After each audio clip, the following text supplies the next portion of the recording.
Shalom, salam jumpa kembali bersama kami, tim liputan dari Klasis Klaten Barat, yang pada kesempatan pagi ini siap kembali mengunjungi warga jemaat dimanapun saja Anda berada, khususnya warga gereja-gereja Kristen Jawa di lingkungan Klasis Klaten Barat.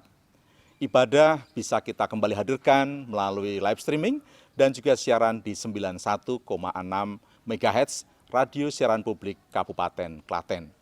Kepada warga jemaat dimanapun saja Anda berada, agar bisa mempersiapkan diri, menciptakan ruang dan waktu, siapkan hati untuk mengikuti ibadah pada kesempatan pagi ini, sehingga kita boleh merasakan sukacita bersama Tuhan, sekalipun ibadah kita di tempat yang berbeda, tetapi kita menyatu hati di dalam Tuhan. Selamat pagi, selamat mengikuti, berkat Tuhan tercurah buat kita semuanya. Tuhan Yesus memberkati.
Marilah ibadah pagi ini kita mulai dengan muji nama Tuhan dari Kidung Jemaat 21 bait pertama dan kedua, hari Minggu, hari yang mulia.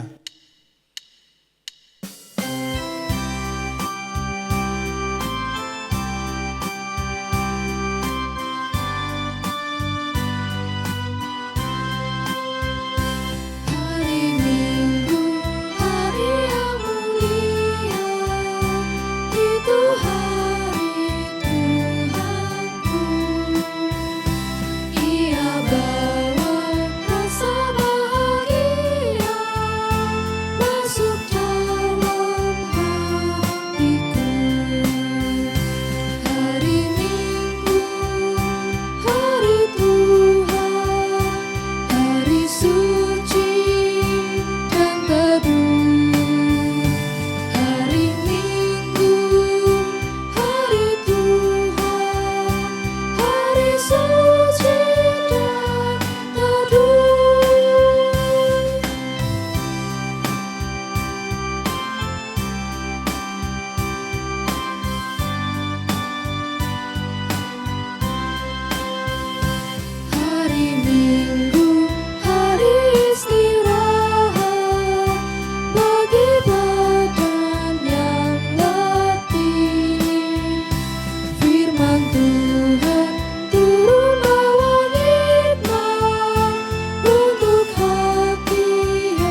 Kebaktian Minggu pada saat ini berlangsung di dalam nama dan kuasa Allah Bapa, Putra, dan Roh Kudus.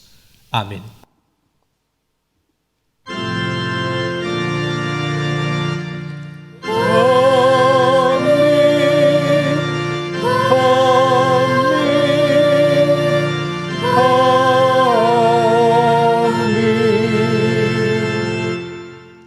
Tuhan beserta saudara. Kini dan selamanya. Persilahkan duduk.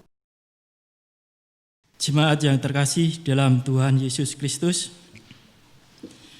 menyambut adalah kemampuan manusia untuk memberi ruang bagi mereka yang diterima.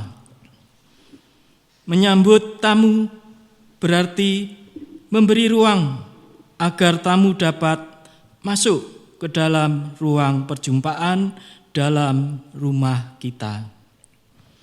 Kemudian Yesus mengatakan tentang menyambut nabi, maka sang penyambut memberi ruang kepada nabi tersebut untuk menyampaikan nubuatannya. Dalam ibadah ini kita akan menyambut Tuhan. Itu berarti memberi ruang kepada Tuhan dalam kehidupan dimulai dengan ibadah ini. Melalui ibadah pada kesempatan ini, mari bersama-sama menghayati bagaimana menyambut Kristus dalam kelemah lembutan kepada sesama. Sanggupkah kita memberi ruang kepada mereka yang kita sambut? Dalam kesempatan mengalami situasi new normal, mari kita belajar menyambut Tuhan, menyambut sesama, menyambut segala ciptaan dalam kondisi yang berbeda. Biarlah kenormalan baru ini tidak mengganggu, tetapi justru menjadi kesempatan membangun peradaban dunia yang lebih baik. Jemaat yang terkasih dalam Tuhan Yesus Kristus, marilah kita puji nama Tuhan dengan Kidung Jemaat 60 bait yang pertama dan yang kelima. Hai makhluk alam semesta.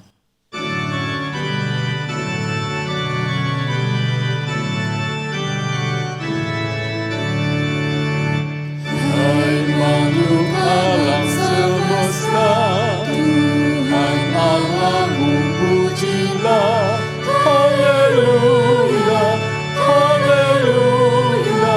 Surya perkasa dan terang, chandra kartika cemerlang. Puji Allah tiap kala. Haleluya, haleluya, haleluya.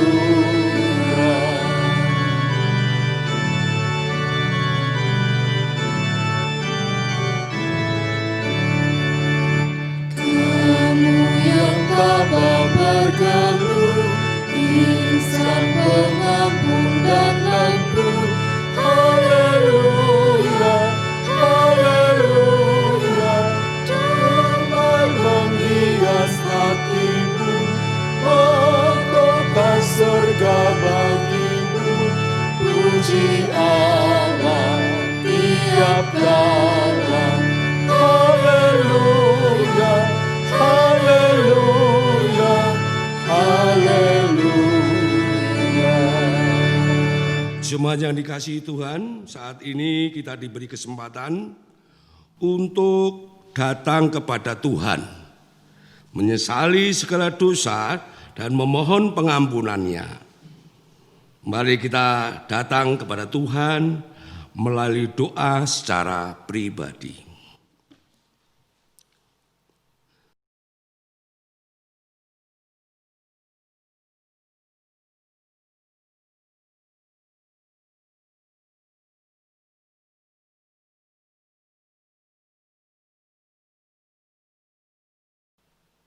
Terima kasih Tuhan Yesus. Dalam ibadah ini kami bersama-sama jemaat Tuhan untuk mengakui, menyesali segala kelakuan-kelakuan kami, perbuatan-perbuatan kami. Kami mengakui banyak sekali dosa serta kesalahan kami di hadapan-Mu Tuhan.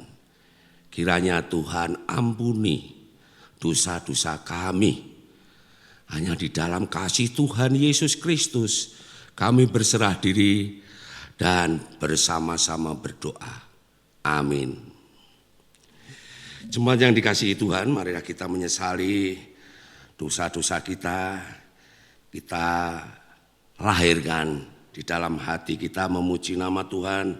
Mohon pengampunannya dengan Kidung Jemaat 467 bait yang pertama, 2 dan 3. Tuhanku, bila hati kawanku terluka oleh tingkah ujarku.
Dialah yang menyelamatkan kita dan memanggil kita dengan panggilan kudus, bukan berdasarkan perbuatan kita, melainkan berdasarkan maksud dan kasih karunia-Nya sendiri yang telah dikaruniakan kepada kita dalam Kristus Yesus sebelum permulaan zaman dan yang sekarang dinyatakan oleh kedatangan juru selamat kita Yesus Kristus yang oleh Injil telah mematahkan kuasa maut dan mendatangkan hidup yang tidak dapat binasa.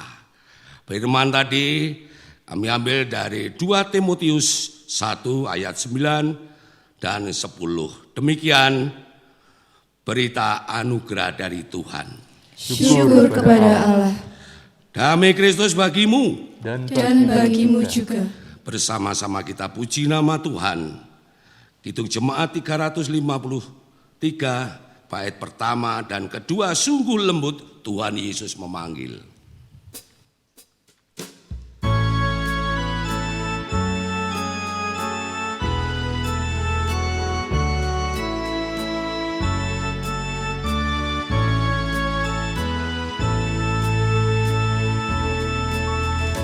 Sungguh lembut Tuhan Yesus memanggil aku dan kau. Lihatlah Dia prihatin menunggu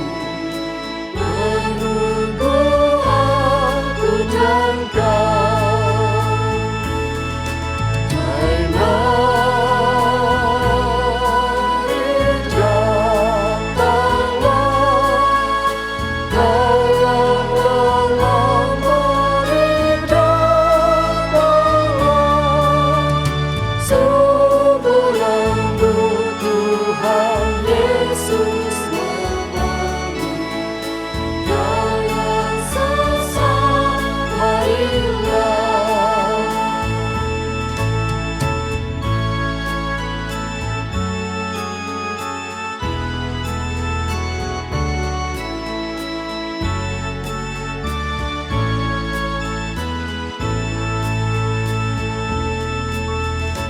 Janganlah ragu, Tuhanmu mengajak aku dan kau.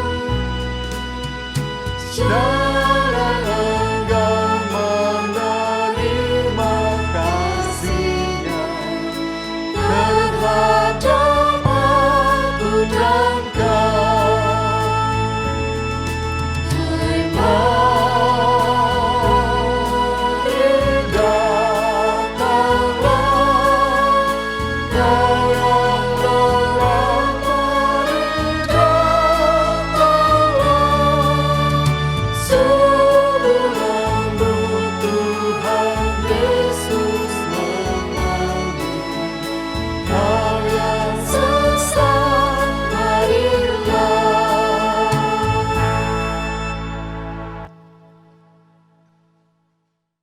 Jemaat Tuhan yang terkasih, marilah bersama-sama kita menyiapkan hati dan pikiran kita.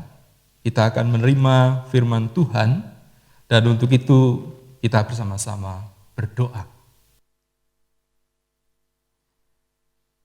Sungguh ya Tuhan, kami bersyukur sampai saat ini Engkau mengaruniakan berkat agar kami mampu untuk mengalami seluruh kehidupan kami. Ada banyak hal yang terjadi ya Tuhan.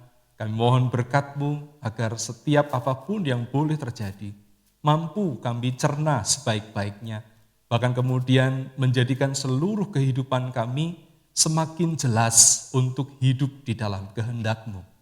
Dan untuk itu ya Tuhan, agar kami sungguh-sungguh hidup bersama dengan Engkau, sertailah kami dengan firman-Mu, berfirmanlah bagi kami semuanya.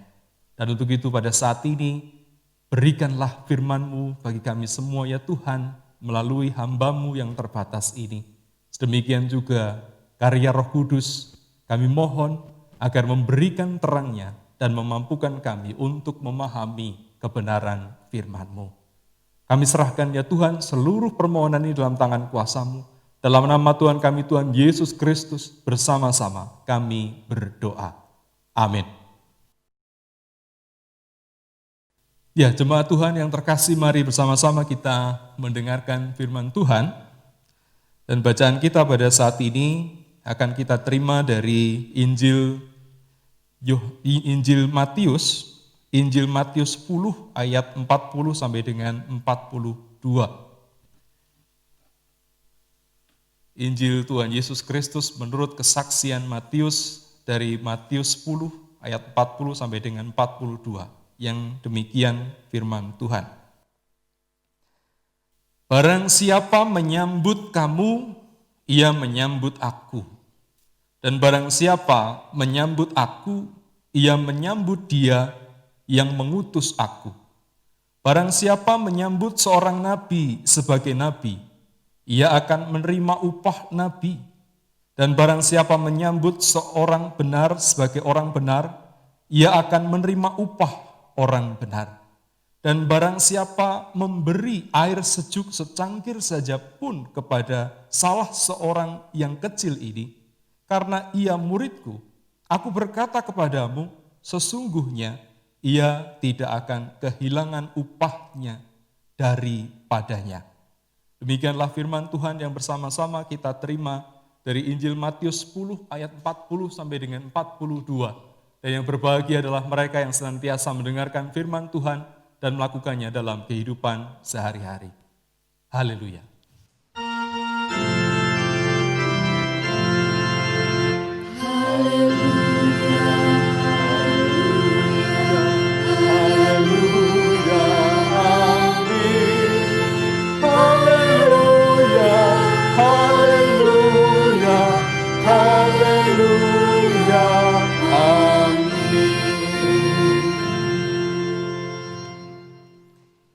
Ya, selamat pagi jemaat Tuhan yang terkasih. Ya, pada saat ini menjadi kesempatan yang cukup sulit sebenarnya untuk saya karena mungkin ini kesempatan baru mencoba face shield ini. Dan ketika berusaha berbicara dengan face shield yang seperti ini ternyata tidak mudah.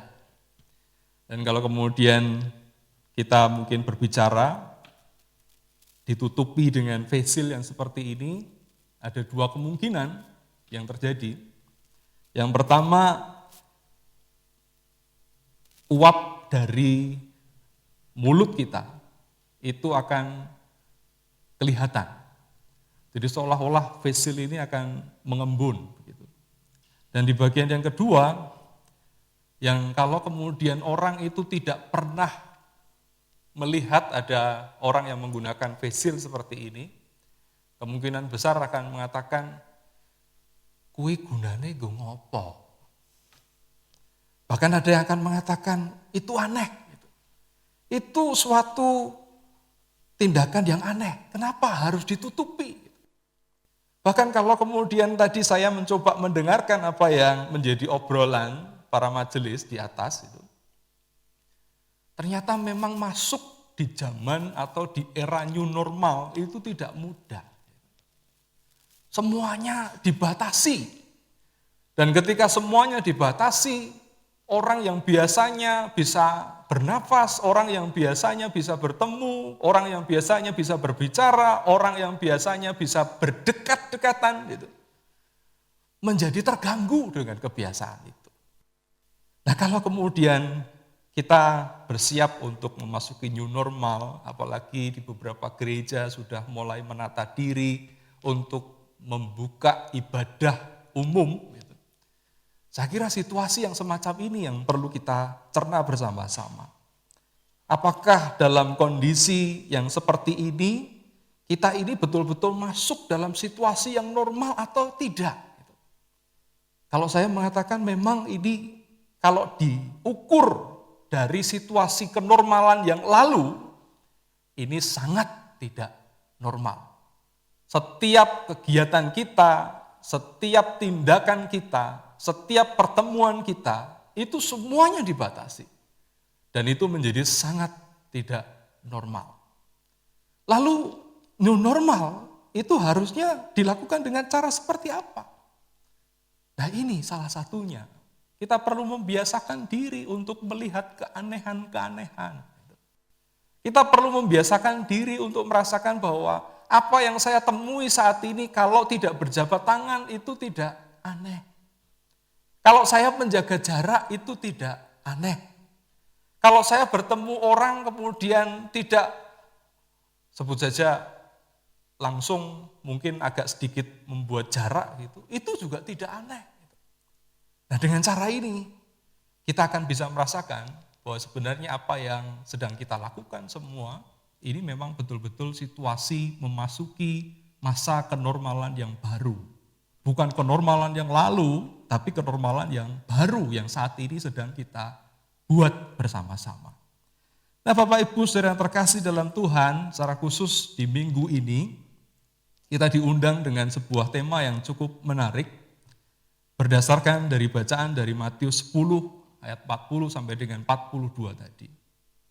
Temanya adalah menyambut Kristus dengan kelemah lembutan kepada sesama. Saya kira ini juga nanti akan menjadi situasi yang tidak mudah untuk memasuki masa new normal itu. Kalau kemudian kita akan menyambut, apalagi menyambut Kristus. Bagaimana orang bisa menyambut Kristus? Sementara kita tidak pernah bertemu dengan Kristus. Bagaimana orang bisa betul-betul merasakan bahwa dirinya akan bertemu dengan Kristus, kalau kemudian dirinya memang betul-betul tidak bisa merasakan kehadiran Kristus. Ya, saya menyebutnya bahwa situasi ini yang perlu kita cerna bersama. Dalam kehidupan kita, kita sering mengatakan dalam nama Yesus. Atau kita mengatakan semoga Tuhan Yesus Kristus itu ada bersama dengan kita. Lalu bagaimana cara ini pemahaman ini bisa betul-betul kita tempatkan, bahkan kemudian seperti tema pada saat ini, kita mengatakan bahwa saya akan menyambut Kristus dengan kelemah lembutan kepada sesama. Nah, kalau mau melihat situasi ini, saya ingin mengantar Bapak Ibu Saudara untuk memperhatikan cara berpikir gereja ortodok. Cukup menarik ketika gereja ortodok membangun pola beriman mereka. Kenapa ini menjadi menarik? Saya sebutkan saja mereka hidup dengan ikon. Bisa saja ditulis dengan ikon, atau bisa saja dibaca dengan ikon dalam bahasa Inggris itu. Nah, apa toh ikon itu? Ikon ini adalah simbol sebenarnya. Dan sering sebenarnya ikon ini dimunculkan dengan gambar. Orang-orang gereja ortodok ketika mereka ingin membayangkan kehadiran Kristus, ketika mereka ingin menyambut Tuhan dalam kehidupan mereka, mereka membiasakan diri untuk melihat ikon. Seperti yang saat ini bisa kita lihat, ini salah satu bentuknya, ini ikon dari gereja Koptik. Dan biasanya akan bisa ditemui kalau tidak di gereja Koptik Mesir, ini juga bisa ditemui di gereja Koptik di Rusia. Gambar ini mau menunjukkan bagaimana Yesus memiliki sahabat. Dan kedekatan antara Yesus dengan sahabatnya ini diandaikan bagaimana supaya orang yang memang betul-betul dekat dengan Kristus itu betul-betul bisa merasakan saya bisa berangkulan. Saya bisa berbicara dekat dengan Kristus. Dan kembali lagi, ini masih dalam bentuk ikon, dalam bentuk gambar tadi. Ada gambar yang berikutnya yang cukup menarik. Bisa kita lihat bersama. Iya, ini gambar dalam kisah Kejadian. Ikon ini juga dipakai oleh teman-teman dari gereja ortodok untuk membangun sebuah sikap doa. Caranya seperti apa? Dalam ikon ini menggambarkan ada 3 malaikat yang sedang mendatangi Abraham. Dan 3 malaikat itu sebenarnya di tengah-tengah, di bagian depan itu sebenarnya masih menyisakan 1 kursi. Orang yang diajak berdoa dengan cara ikonik ini, orang diajak bukan sekedar untuk mengucapkan kata-kata, tapi dia diajak untuk membayangkan bagaimana dirinya itu duduk di kursi yang kosong itu. Dan ketika orang itu diajak duduk untuk betul-betul menghayati pertemuannya dengan 3 malaikat ini, mereka akan bisa merasakan bahwa saya sebenarnya perlu membangun relasi kehidupan yang seperti ini. Saya akan bertemu terus dengan malaikat-malaikat yang seperti ini. Nah, Bapak Ibu Saudara yang terkasih dalam Tuhan, apa yang dibangun oleh teman-teman di gereja ortodok ini sebenarnya bukan hanya dihayati oleh mereka yang di gereja ortodok. Tapi teman-teman Katolik yang mungkin lebih banyak di sekitar kita, bisa kita lihat mereka membangun pola ikonik ini dengan cara menempatkan adanya patung, menempatkan adanya tanda salib dalam nama, bagaimana saya agak bingung untuk menempatkan, dalam nama Bapa, Putra, dan Roh Kudus. Dan ketika itu diucapkan, ini bukan sekedar mantra. Ketika mereka mencoba menempatkan, memaknai dalam nama Bapa, Putra, dan Roh Kudus, mereka ingin betul-betul menghadirkan bagaimana supaya kehadiran Tuhan di dalam Bapa, di dalam Roh, di dalam Yesus, di dalam Putra itu betul-betul supaya bisa dihayati dalam dirinya. Nah, di sini yang saya kira menjadi hal yang menarik bagi kita bersama, bagaimana dengan orang-orang Protestan kemudian. Ada sebuah gambar yang cukup menarik yang sedang digumuli oleh teman pendeta di GPIB. Mungkin bisa ditampilkan.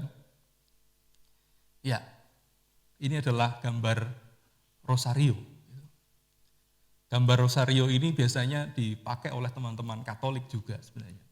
Dan ketika teman pendeta ini mencoba menggunakan gambaran rosario ini, dia berusaha untuk menempatkan doa-doanya dengan mencoba mencermati dengan betul. Saya memegang buliran-buliran rosario ini dengan setiap buliran itu sebagai doa. Mereka mencoba menyadari itu dengan sungguh-sungguh. Mereka tidak sekedar ingin menempatkan bahwa saya ingin menyembah rosarionya, enggak. Saya ingin menyembah gambaran patungnya, enggak. Tapi memang betul-betul, kalau kemudian ada orang yang memang membutuhkan sarana-sarana semacam ini, saya kira ini baik untuk dikenakan. Dan kalau kemudian Bapak Ibu Saudara yang ada di GKJ, yang ada di gereja Protestan, mencoba untuk melihat apakah orang Protestan, orang GKJ itu juga punya ikon. Saya matur, kita punya ikon itu. Besar sekali. Di belakang saya ini adalah salah satu bentuknya. Ikon salib. Salib, tapi memang tidak menggunakan korpus, tidak menggunakan tubuh Kristus. Dan ketika salib ini ditempatkan, sebenarnya semua orang juga diajak untuk betul-betul menghayati bahwa saya sebenarnya seharusnya yang ada di salib itu bukan tubuhnya Kristus yang ada di salib itu, tapi saya yang harusnya di salib itu. Nah, kalau kemudian kita betul-betul bisa melihat bagaimana pentingnya fungsi ikon ini, ada fungsi di mana perantara-perantara yang kemudian menghadirkan orang supaya betul-betul bisa menghayati bahwa oh ya, saya bisa terbantu untuk melihat Kristus. Saya bisa terbantu untuk menghayati bagaimana kehadiran Kristus itu ada dalam kehidupan saya. Saya kira setiap simbol, setiap ikon itu menjadi penting bagi kehidupan kita. Dan yang lebih unik sebenarnya, belajar tentang simbol, Bapak Ibu Saudara semuanya sebenarnya juga menggunakan simbol itu. Kita menggunakan Alkitab. Alkitab ini adalah bahasa simbol. Tanpa ada kata-katanya, tanpa ada gambaran-gambaran yang menolong orang untuk membayangkan sesuatu melalui bahasa-bahasa di dalam Alkitab ini, maka kemungkinan kita akan kesulitan untuk mengerti apa yang sebenarnya menjadi pesan dari Alkitab itu kepada kita. Nah, Bapak Ibu Saudara yang terkasih dalam Tuhan, kalau kemudian kita akan menyambut Kristus, kalau kemudian kita ingin menempatkan juga supaya dalam menyambut itu ada kelemah lembutan, bagaimana saya akan mencoba menempatkan situasi itu? Di bagian awal tadi,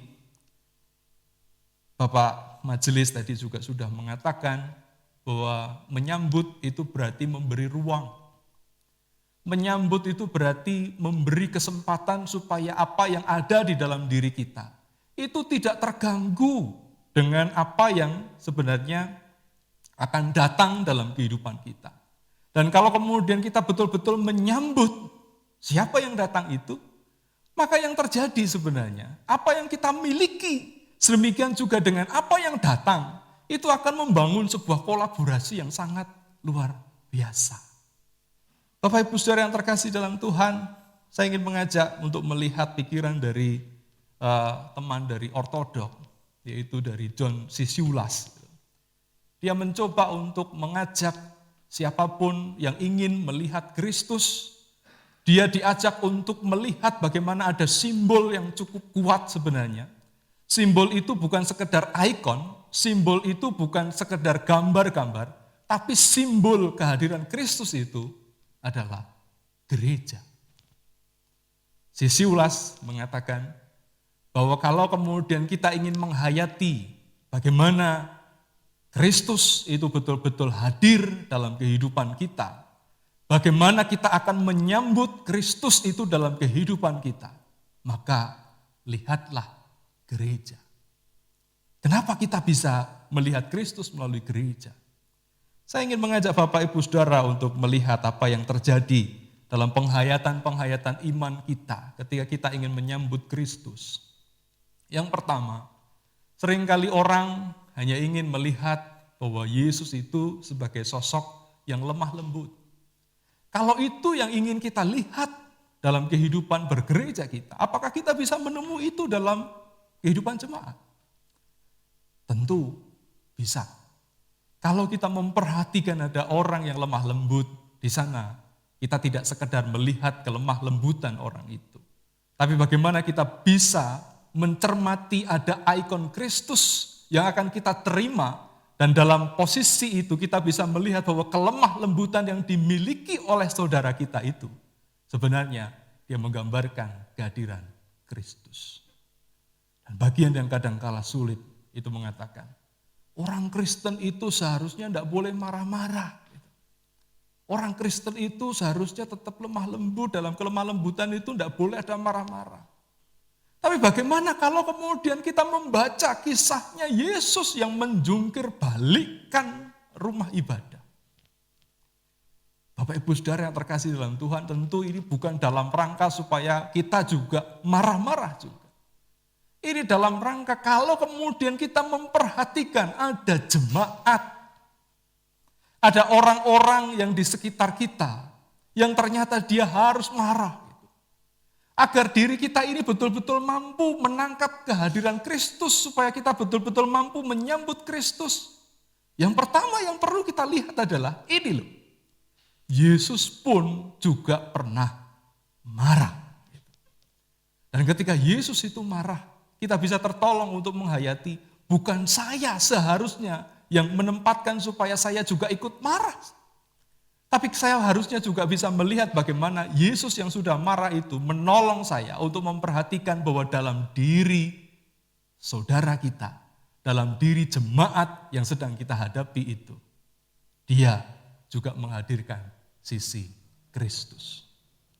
Bapak Ibu Saudara yang terkasih dalam Tuhan, oleh karena itu sebenarnya saya berharap untuk sedikit merubah tema yang saat ini sedang kita pakai ini. Temanya sebaiknya bukan sekedar menempatkan menyambut Kristus dengan kelemah lembutan kepada sesama. Tapi temanya ini sebaiknya kelemah lembutan yang dipakai di sini, ini diposisikan bukan untuk menjadi orang yang reaktif. Kalau kemudian kita menempatkan diri ingin menyambut Kristus dengan sungguh-sungguh, tadi saya sudah matur, saya sudah mengatakan seperti apa yang menjadi gambarnya si Siulas tadi. Saya melihat orang itu, dan ketika melihat orang itu saya bercermin dengan melihat Yesus, saya bercermin dengan melihat Kristus, maka kemudian ketika saya melihat orang itu kembali, saya tidak akan jatuh menjadi sama seperti orang itu. Kalau dia marah, kalau dia sedang dalam kondisi tidak baik, maka kemudian ketika saya betul-betul bercermin dengan posisi yang seperti ini, saya menarik diri dalam posisi yang seperti ini, maka kemudian saya akan bisa melihat bagaimana peran Tuhan yang sangat luar biasa yang kemudian akan kita sambut dalam kehidupan kita. Nah, untuk itu saya menawarkan bagaimana supaya orang itu tidak menjadi reaktif dalam kehidupannya. Supaya memang betul kalau dia mengalami sesuatu yang baru, dia mengalami kenormalan-kenormalan yang baru, bukan sisi reaktif yang seharusnya dia tempatkan dalam kehidupannya. Dia perlu membangun sisi proaktif. Kalau reaktif, itu gambarannya seperti ketika ada botol, sebut saja Coca-Cola. Ada yang pernah minum Coca-Cola di sini? Ya. Kalau diminum biasanya dikocok dulu atau tidak? Tidak. Kenapa tidak dikocok?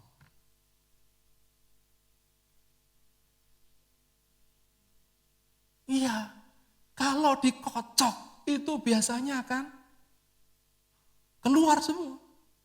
Sodanya itu akan keluar semua. Memburai kemana-mana. Gitu.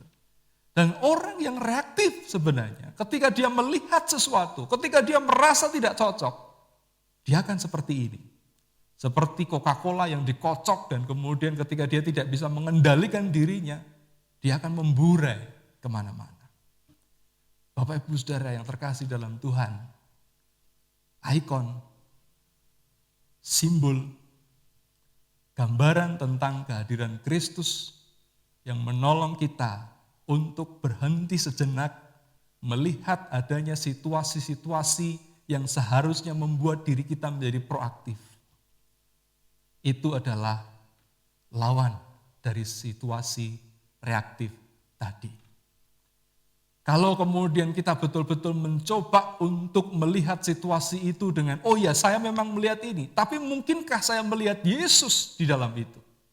Mungkinkah saya melihat Yesus yang bekerja di sana?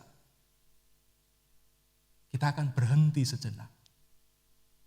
Yang terjadi saat ini bukan sekedar harus saya tanggapi seperti yang dia lakukan. Tapi yang terjadi saat ini membutuhkan kesempatan untuk hening sejenak. Dan dalam hening ini memampukan kita untuk menempatkan, oh ya, yang saya sambut dalam kehidupan ini adalah Kristus. Kalau saya betul-betul menyambut Kristus dalam kehidupan saya, maka gambaran-gambaran tentang Kristus itulah yang harusnya saya tempatkan untuk memandang dia. Dan ketika dalam bacaan tadi, Yesus mengatakan, orang yang menyambut Nabi akan mendapatkan berkat Nabi. Orang yang menyambut dia akan mendapatkan berkat seperti yang diberikan Tuhan kepada dia. Maka ini juga sebenarnya yang akan terjadi dalam kehidupan kita. Sambutan kita dengan cara proaktif, sambutan cara kita dengan mengupayakan saya tidak harus terburu-buru menempatkan kalau orang memperlakukan seperti ini, kemudian saya akan memperlakukan seperti itu. Lu jual, gue beli. Biasanya kan begitu. Kamu menjual apa, maka aku akan membelinya. Kamu memberi apa, kemudian aku akan membelinya. Kalau kamu memberi kemarahan, aku akan memberikan kemarahan juga. Kalau dengan cara proaktif, kita tidak akan sampai pada titik itu. Ya, ada masa di mana kita sulit untuk mengelola diri kita. Tapi ketika kita betul-betul berusaha untuk menempatkan sisi pada proaktif ini, kembali lagi saya matur, ikon, simbol, dan apapun yang sebenarnya menolong kita untuk menghayati, berhenti sejenak, ini akan menolong kita untuk melihat. Ada sesuatu yang lebih besar yang harus kita terima. Apa yang menjadi kehadiran Tuhan itu bisa muncul melalui siapapun yang berhadapan dengan kehidupan kita. Bapak Ibu Saudara yang terkasih dalam Tuhan, ada satu bagian tulisan yang cukup menarik yang disampaikan oleh Paulus, yaitu untuk jemaat di Kolose. Saya kira ini titik proaktif yang sangat luar biasa. Dari Kolose 3 ayat 23 sampai dengan 24 yang demikian. Apa saja yang kamu lakukan, lakukanlah dengan segenap hati seperti untuk Tuhan dan bukan untuk manusia. Sebab kamu tahu bahwa dari Tuhan kamu akan menerima warisan sebagai upahmu. Kristus Tuhanlah yang sedang kamu layani. Dan dengan cara itu, kita akan mampu menyambut Tuhan dengan sebaik-baiknya. Kita akan dimampukan untuk menyambut Kristus dengan kelemah lembutan melalui perjumpaan-perjumpaan kita dengan sesama kita. Terlebih dari itu, dalam situasi new normal, kita diundang juga untuk menyambut situasi-situasi yang aneh. Ada banyak keanehan? Iya. Tapi berilah ruang supaya keanehan-keanehan itu tidak mengganggu untuk pikiran kita. Tapi justru dalam keanehan-keanehan itu kita dimampukan untuk melihat sesuatu yang baik. Dan ketika kita betul-betul mampu menghayati bahwa saya melihat kebaikan, di situ kita diundang melihat Kristus yang sesungguhnya. Tidak harus dengan tubuh Kristus, tidak harus dengan melihat Kristus melalui mata kita, tapi karena kita mampu menghayati dalam setiap perubahan kehidupan yang saya alami, betul-betul Kristus itu bersama dengan kehidupan saya. Semoga itu yang ada dalam kehidupan kita bersama. Selamat untuk memasuki situasi new normal. Jangan pernah lelah untuk melihat sebuah perubahan. Dan jangan pernah lelah untuk mengupayakan yang terbaik supaya kemudian memang Kristus ada dan kita sambut dalam kehidupan kita. Tuhan memberkati kita semua. Amin. Saat teduh untuk kita bersama.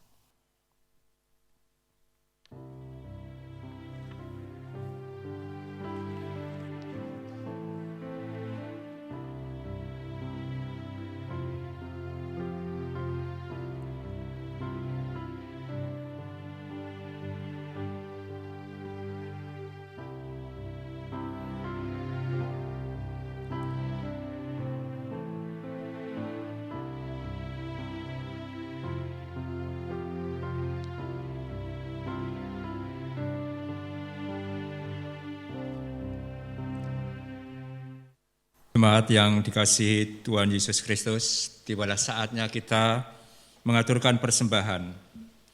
Adapun dasar persembahan diambil dari Roma 11 ayat 33 sampai 36. Alangkah dalamnya kekayaan, hikmat dan pengetahuan Allah, sungguh tak terselidiki keputusan-keputusannya, dan sungguh tak terselami jalan-jalannya. Sebab siapakah yang mengetahui pikiran kita? Kami ulangi, sebab siapakah yang mengetahui pikiran Tuhan? Atau siapakah yang pernah menjadi penasehatnya? Atau siapakah yang pernah memberikan sesuatu kepadanya, sehingga ia harus menggantikannya? Sebab segala sesuatu adalah dari Dia, dan oleh Dia, dan kepada Dia, bagi Dialah kemuliaan sampai selama-lamanya. Di dalam kita mengumpulkan persembahan, marilah kita iringi dengan nyanyian Kidung Jemaat 363 bait yang pertama dan kedua. Bagi Yesus kuserahkan.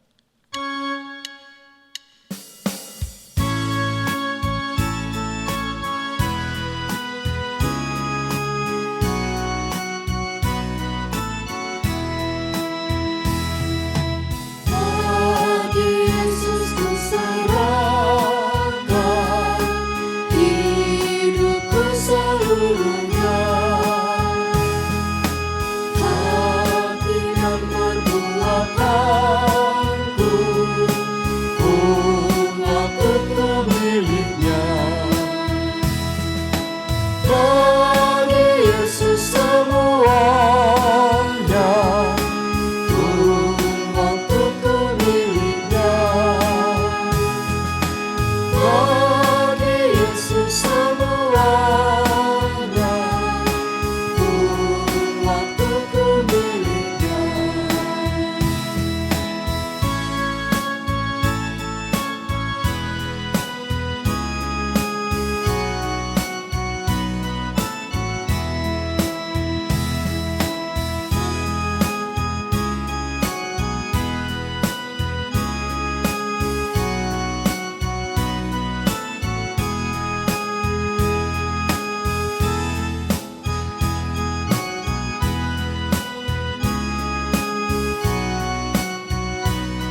Mari kita bersembah sujud di dalam doa syafaat. Segala ucapan syukur hanya kepadamu Bapa di surga, oleh karena kasih karunia dan berkat yang boleh selalu kami terima setiap hari hingga pada saat ini.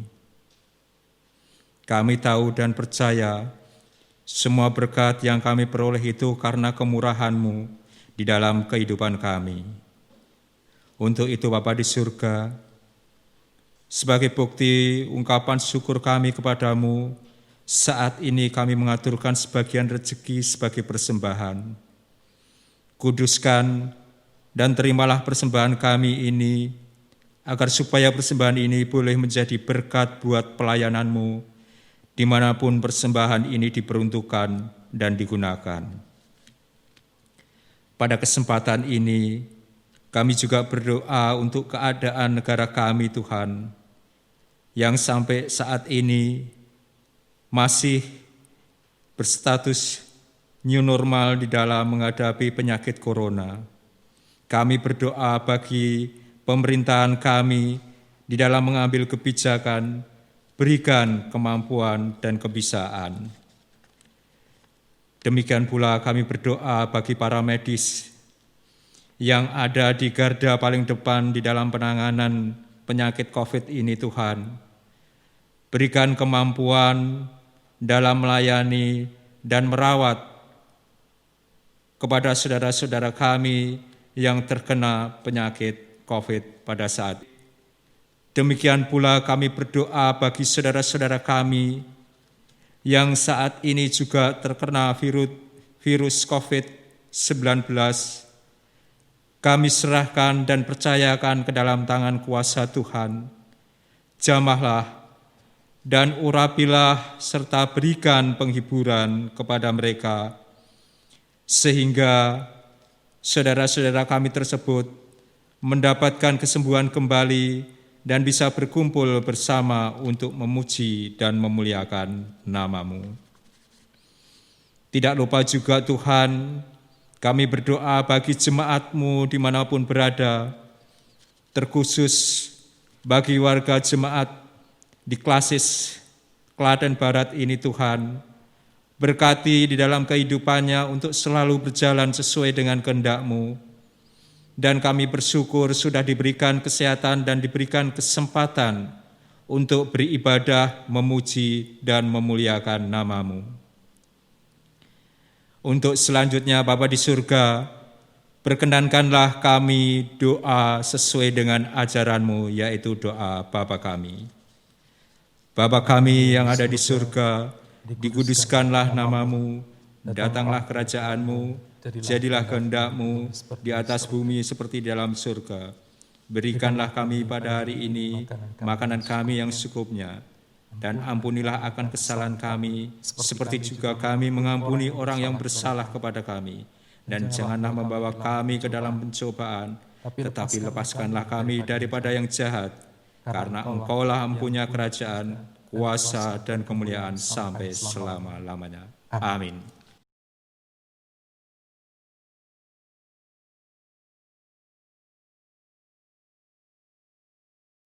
Jemaat dimohon berdiri.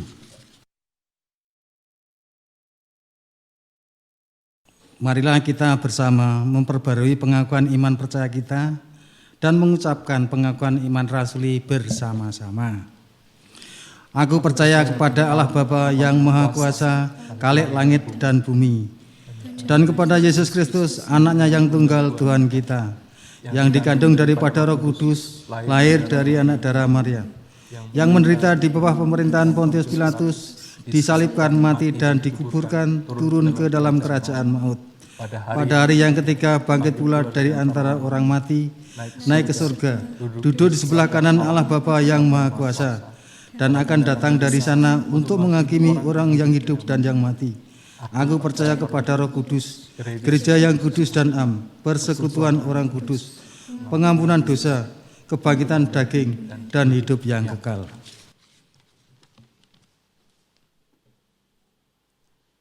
Mari jemaat Tuhan kita masuk dalam pengutusan dan kita juga menyiapkan hati untuk menerima berkat Tuhan. Jemaat Tuhan, arahkanlah hatimu kepada Tuhan.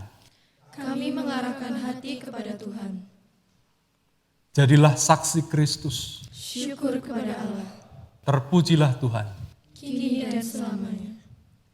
Selanjutnya, barang siapa menyambut kamu, ia menyambut aku, dan barang siapa menyambut aku, ia menyambut dia yang mengutus aku. Barang siapa menyambut seorang nabi sebagai nabi, ia akan menerima upah nabi. Dan barang siapa menyambut seorang benar sebagai orang benar, ia akan menerima upah orang benar. Dan barang siapa memberi air sejuk secangkir saja pun kepada salah seorang yang kecil ini, karena ia muridku, aku berkata kepadamu, sesungguhnya ia tidak akan kehilangan upahnya daripadanya. Terimalah berkat Tuhan. Tuhan memberkati saudara dan melindungi saudara. Tuhan menyinari saudara dengan wajah-Nya dan memberi saudara kasih karunia. Tuhan menghadapkan wajah-Nya kepada saudara dan memberi saudara damai sejahtera. Amin. Kidung Jemaat 426, bait yang pertama dan yang keempat.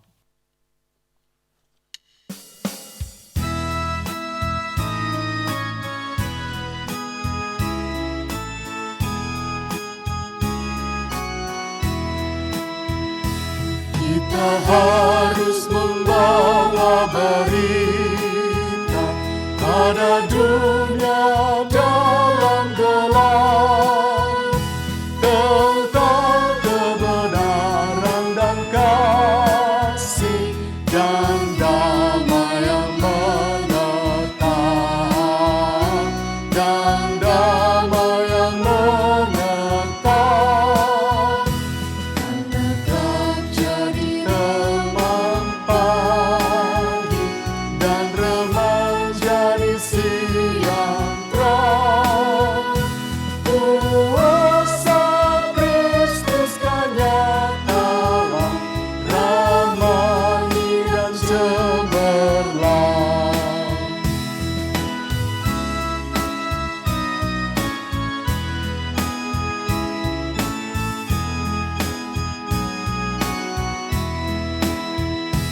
Kita harus bersaksi di dunia tentang kuasa darah kudus. Semoga yang masih saksi terima sang penebus, terima sang penebus. Menetap jadi remang pagi dan remang jadi siang terang. Kuasa Kristus kan nyata, ramai dan cemerlang. Kuasa Kristus kan nyata, ramai dan cemerlang.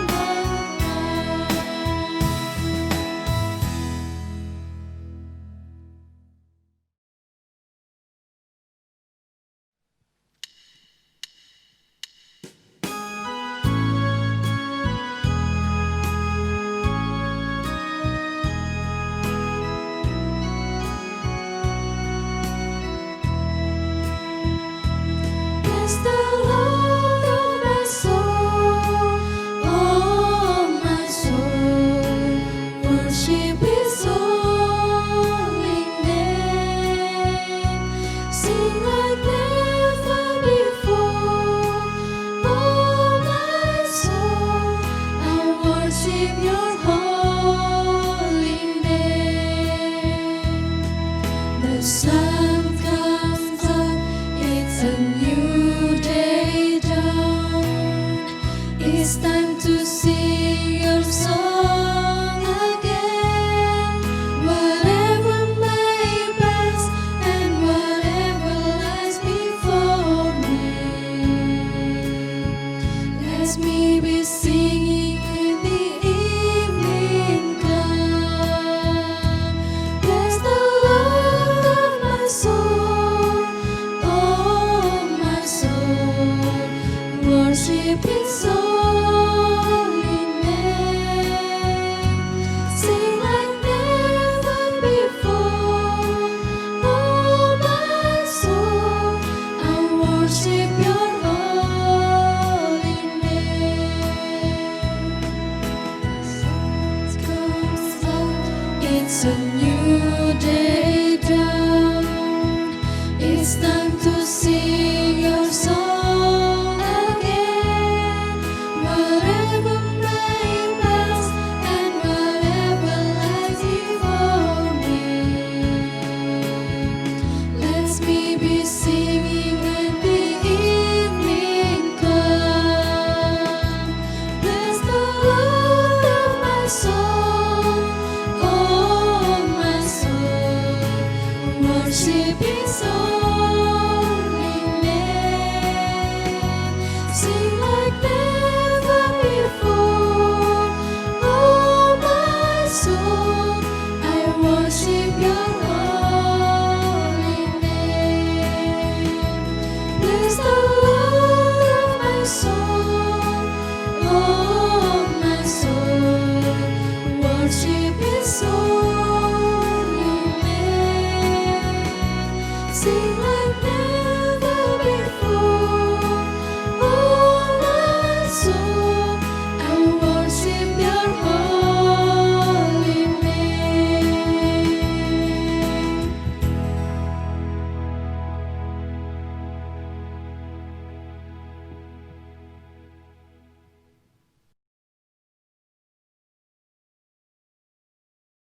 Sungguh kita semua merasakan berkat dan sukacita yang luar biasa kalau kesempatan pagi ini kita boleh menyatu hati bersama Tuhan dan juga bersama dengan saudara-saudara seiman yang lainnya walaupun berbeda tempat. Karena kita semua mengikuti ibadah dari rumah masing-masing. Dan ibadah kesempatan pagi ini dilayankan dari Gereja Kristen Jakeponarum secara live streaming dan juga siaran di 91,6 MHz radio siaran publik pemerintah daerah Kabupaten Klaten. Kiranya ibadah ini tetap saja menggugah hati kita, semangat kita untuk setia bersatu hati bersama saudara seiman, menyatu hati bertaut kepada Tuhan melalui pujian dan juga firman-Nya. Sahabat-sahabat terkasih, saudara, bapak, ibu, adik-adik, kakek, nenek, paman, om, tante, dan semuanya saja, kita tetap bersuka cita walaupun ibadah kita terpisah oleh jarak dan waktu, tetapi hati kita tetap menyatu. Ibadah ini juga didukung oleh sekolah-sekolah Kristen di lingkungan Yayasan Pendidikan Kristen Klaten. Untuk itu, kita akan masih langsungkan ibadah secara live streaming dan siaran melalui RSPD untuk hari Minggu-Minggu yang akan datang sambil kita memasuki masa transisi, memasuki new normal, sehingga nanti pada saatnya kita bisa beribadah di gereja kita masing-masing. Terima kasih kebersamaan kita, selamat pagi, sampai jumpa, Tuhan Yesus memberkati.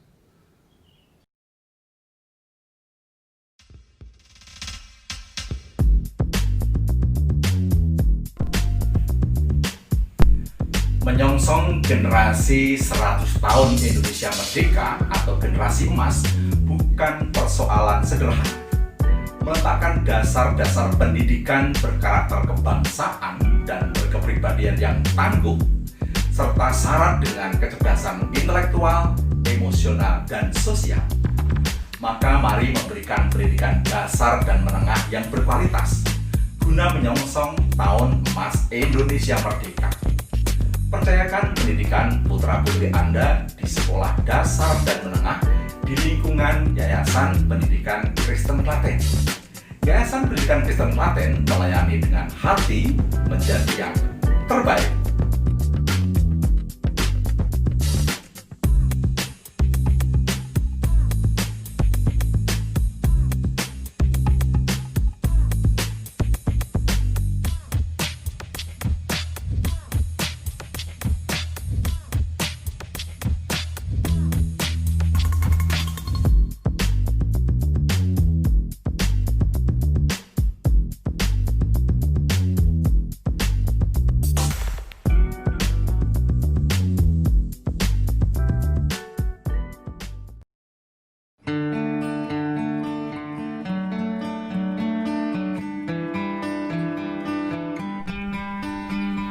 Geliat pertumbuhan ekonomi di Kabupaten Klaten menjadi sesuatu yang tidak terpisahkan dalam skala nasional dan global, baik itu di sektor industri, pariwisata, perdagangan, dan budaya.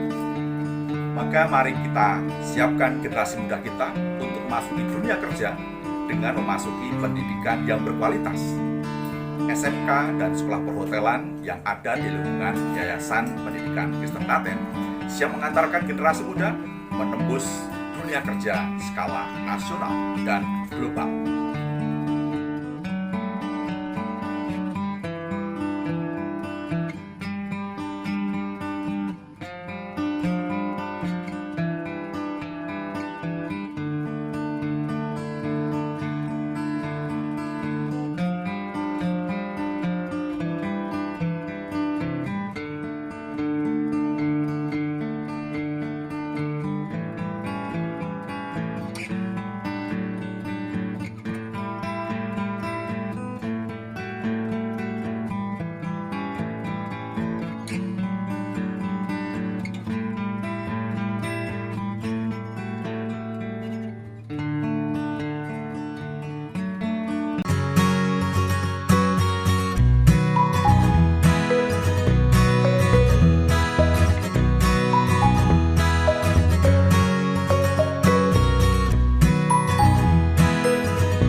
anak Indonesia yang mandiri, mengeluarga dan mencintai lingkungan, dan misi melatih, memotivasi anak untuk belajar mandiri, menanamkan nilai-nilai kasih, relasi yang sehat dengan keluarga, menanamkan nilai-nilai cinta alam dan bangsa.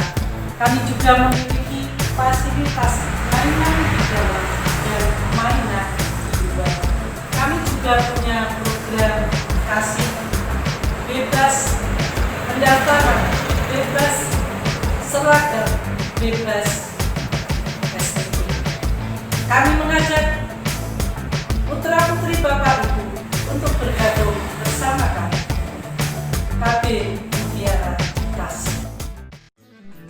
KB dan TK Pelangi Kasih menyelenggarakan berbagai kegiatan ekstrakurikuler guna mengembangkan kemampuan berimajinasi dan apresiasi seni budaya. Kami menyelenggarakan ekstrakurikuler seni lukis, vokal, musik, traditional dance, modern dance, dan juga English Club. Putra-putri kami selalu aktif dalam pementasan di event Hari Besar Keagamaan dan Nasional, serta berbagai lomba seni budaya. Satu lagi, di setiap akhir tahun pelajaran, kami menyelenggarakan gelar seni budaya guna memupuk kemandirian dan keberanian tampil di depan publik. Maka percayakan pendidikan buah hati Anda hanya di KB dan TK Pelangi Kasih yang senantiasa mengembangkan kreativitas di bidang seni dan budaya, baik klasik maupun modern. KB dan TK Pelangi Kasih GKJ Wedi berkarakter tangguh, mandiri, dan berwawasan kebangsaan.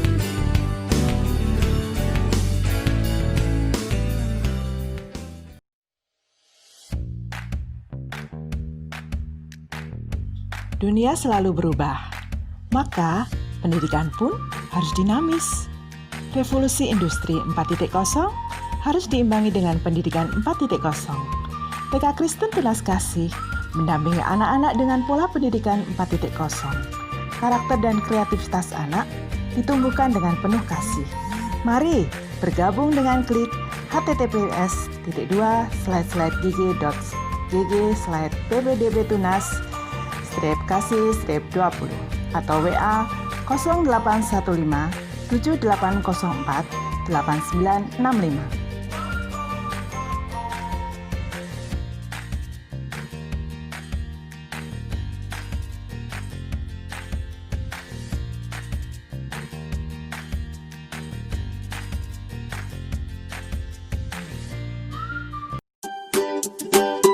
SD Kristen Pinilih S2 di bawah naungan Yayasan Pendidikan Kristen Klaten membuka pendaftaran siswa baru tahun ajaran 2020-2021. SD Kristen Pinilih S2 memiliki visi terwujudnya siswa yang berkarakter kasih, percaya diri, kreatif, cerdas, dan berjiwa nasionalis. Telah menorehkan berbagai prestasi di tahun 2019 dan 2020. SD Kristen Pinilih S2 ditunjang dengan tempat belajar yang nyaman dan suasana yang menyenangkan. Dilengkapi fasilitas pendidikan seperti lab komputer, perpustakaan, dan internet, serta berbagai kegiatan ekstrakurikuler guna membimbing anak sesuai dengan minat, didukung tenaga pendidik yang berpengalaman. Kini pendaftaran dapat dilakukan secara online, klik bit.ly/formulir pendaftaran _SD Pinilih S2. SD Kristen Pinilih S2, Jalan Karangdowo Solo, kilometer 0,5 Pugeran Karangdowo Klaten. Informasi lebih lanjut, hubungi 0813 9049 5566 atau follow IG @SD Kristen Pinilih. SD Kristen Pinilih S2 berkarakter, semangat, dan berprestasi.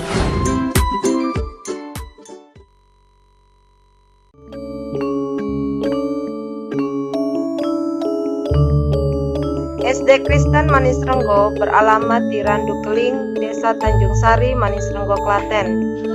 SD Kristen sangat strategis karena terletak di pusat daerah dan berada di Jalan Raya Utama Manis Renggo.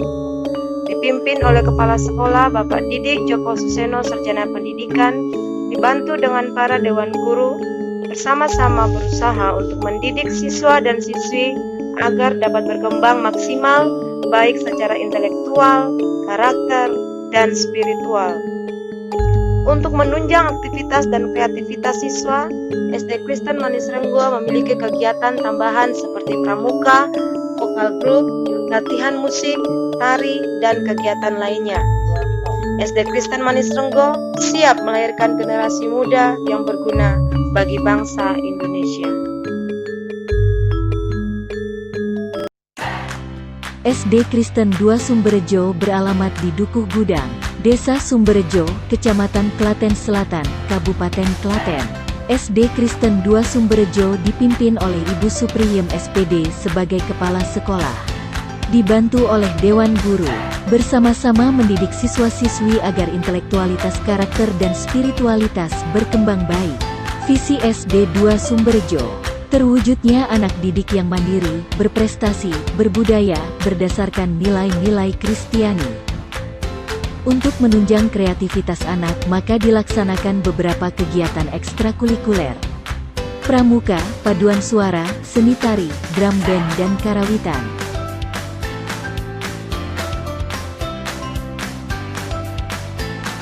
SD Kristen 2 Sumberjo siap mencetak generasi muda yang berguna bagi bangsa Indonesia.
Selamat datang di SMK Kristen 1 Klaten.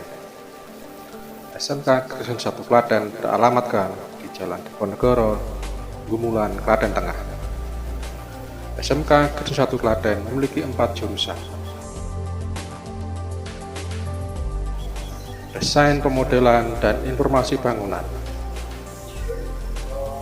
bisnis konstruksi dan properti, teknik otomasi industri, dan teknik pemesinan. Kami memiliki slogan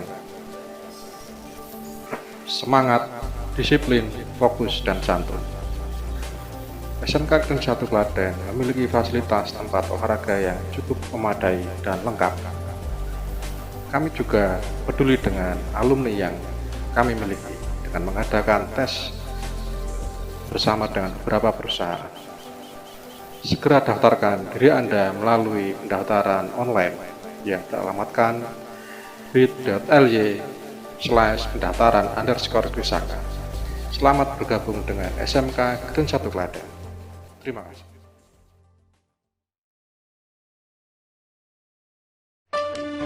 SMK Kristen 2 Klaten beralamat di Jalan Dr. Wahidin Sudirohusodo nomor 42 Bramen, Klaten. Lokasi sekolah yang sangat strategis dan sekolah yang sangat nyaman untuk belajar. Pilihan kompetensi keahlian, teknik desain grafika, akuntansi dan keuangan lembaga, otomatisasi dan tata kelola perkantoran, dan bisnis daring dan pemasaran. Didukung dengan fasilitas-fasilitas sekolah yang sangat memadai dan perpustakaan yang bersih, rapi, dan nyaman, serta berbagai pilihan kegiatan ekstrakurikuler dan kegiatan-kegiatan sekolah yang mendukung program Merdeka dalam Belajar. Ayo bergabung dengan SMK Kristen 2 Klaten. Daftarkan secara online di https://bit.ly/2UVAKMG. SMK Kristen 2 Klaten, siap kerja, siap mandiri.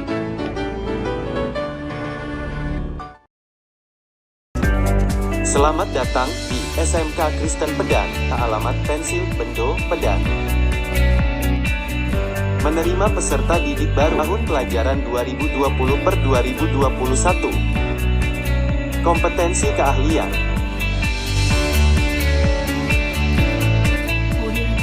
teknik pemesinan, teknik kendaraan ringan otomotif, teknik dan bisnis sepeda motor, ekstrakurikuler, pramuka, OSIS, musik, dan masih banyak lainnya. Fasilitas sekolah, free hotspot, alat praktek yang mumpuni, lab komputer. Segera daftarkan diri Anda secara online dengan alamat berikut bit.ly/ppdb Krispen. SMK Kristen 5 Klaten mencetak generasi yang berkualitas, berkarakter, dan berbudaya. SMK Kristen 5 Klaten memiliki 5 jurusan atau kompetensi keahlian. Teknik audio video elektronika yang bekerja sama dengan PT Selaras Citra Terabit. Teknik kendaraan ringan otomotif yang bekerja sama dengan PT Anugrah Prima Motor. Teknik bodi otomotif yang bekerja sama dengan PT Pacific Paint Indonesia. Teknik dan bisnis sepeda motor yang bekerja sama dengan PT Astra Honda Motor. Teknik komputer dan jaringan yang bekerja sama dengan PT Telkom Indonesia.